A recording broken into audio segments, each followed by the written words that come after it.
Hello, everyone. It's my great pleasure to be with you remotely. I hope that everyone is fine. I thank the organizer for having me. It's my second time with this conference. So, in this short presentation, because my time is short according to the organizer, so I will try to cover human activity and gait recognition. Especially, I'll try to cover what have been done in the last year. So I'm Ahad from University of Dhaka, and currently I'm working at Osaka University. So welcome to my. This is my university in Dhaka. The partially my department is one of the corners. Human activity recognition can be based on video or based on sensors. So sensors can be environmental sensors or wearable sensors, which we use a lot for different. And if you consider video-based categories, it can be RGB-based, which was traditionally very well known. But after the Kinect sensor appeared and some other open pose and other methods to extract skeleton body joint points, then skeleton-based human activity recognition has emerged. In some cases, we use depth image only or mixture. Now, segmented classes or continuous sequences. So continuous sequences mean that you have a video, someone is doing multiple actions one after another. Can you recognize? It is extremely difficult in now because we need to temporally segment it and then recognize. So almost all methods are based on segmented classes, like I mean one action, one class by one person. And based on this, we go for pattern recognition, machine learning stuffs, and so on. And as you can understand, that video based is heavy and it is not so difficult to do offline, but online or real time action recognition is very. So there are many applications like surveillance, sports analysis, robot understanding some actions to help people, elderly people in a rehabilitation center and hospitals, entertainment, and so on. If you go for sensor based, they have specific applications like monitoring daily exercise and sleeping patterns. Sensor based fall detection yet to be done, but very important. We can remotely monitor a pregnant woman, for example, or patient who left the hospital back home, but whether he or she is doing properly, and elderly care in case is an action. If you look at here, no doing nothing, no motion, but it is doing right. Here, local motion, global motion, and so on. And sometimes we have multitasking, and really, mothers are great.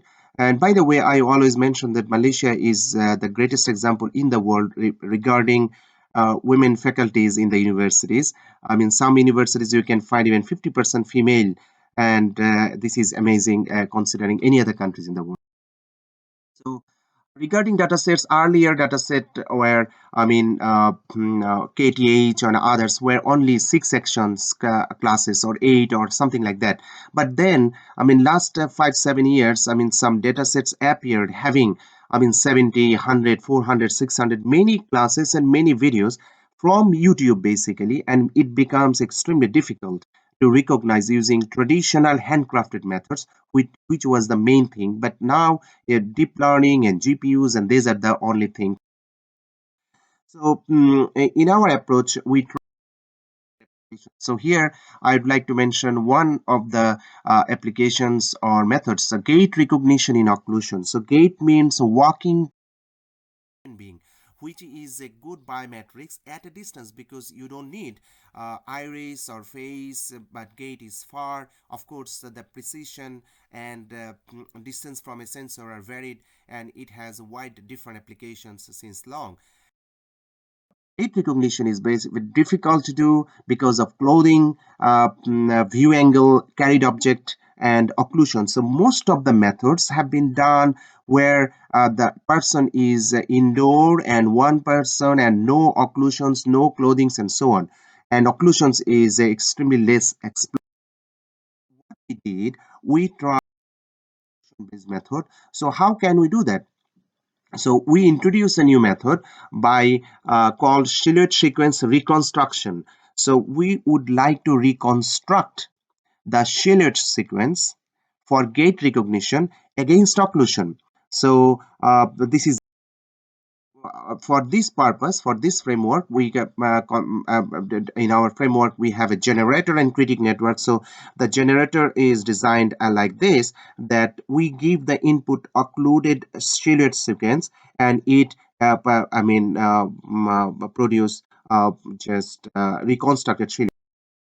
And that reconstructed silhouette sequence is put in the critic network, and with the ground truth and positive reference and negative reference, and the critic is used to supervise the generator network. This is the generator. This encoder decoder network is like that, and we of generative loss and because of time I cannot cover, as you understand, but adversarial loss based on what's it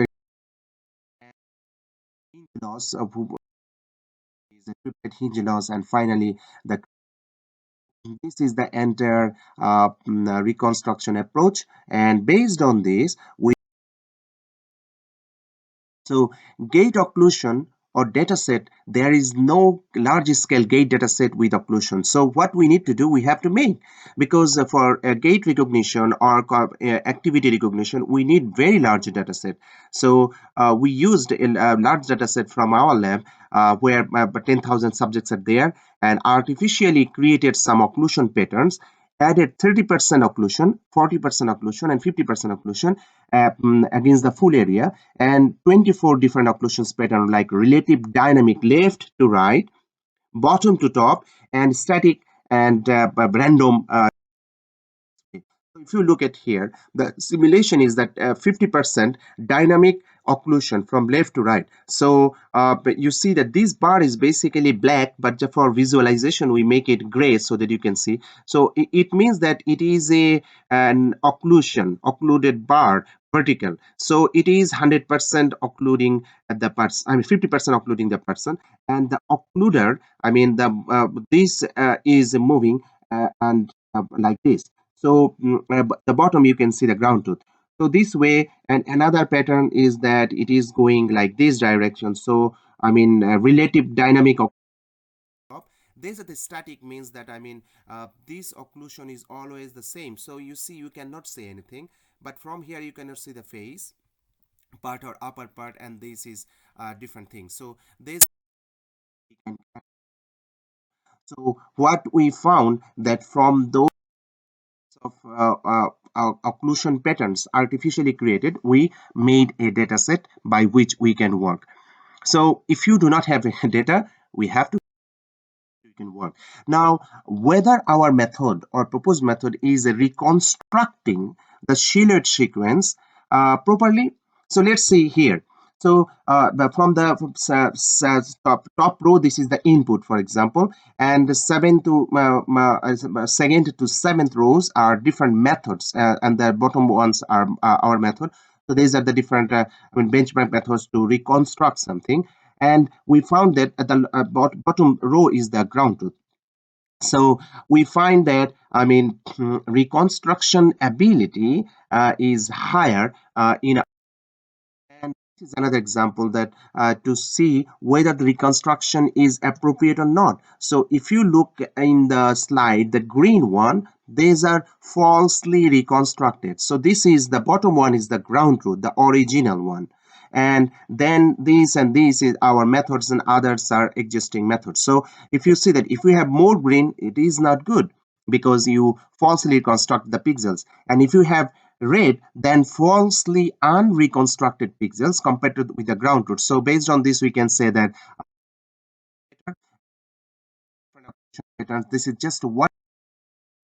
There are a few others, but I did not put it here. So our results are better, but still task to do. So in this method, we consider simulated occlusion patterns, which is not basically realistic. Real life data is the best, and for side view only, and we need to explore others and larger data set. But it is very difficult to create larger data sets, but we have to do for a longer period of time. For example, occlusion in static bottom is difficult because you cannot get the motion information from the lower part. We usually used gate energy image, but is there any other better option? We need to explore, especially depth and so on. Here, all frames in a sequence are occluded, but in real life, not all frames are occluded. So what will happen if we have more mixture and so on? How to improve the accuracy?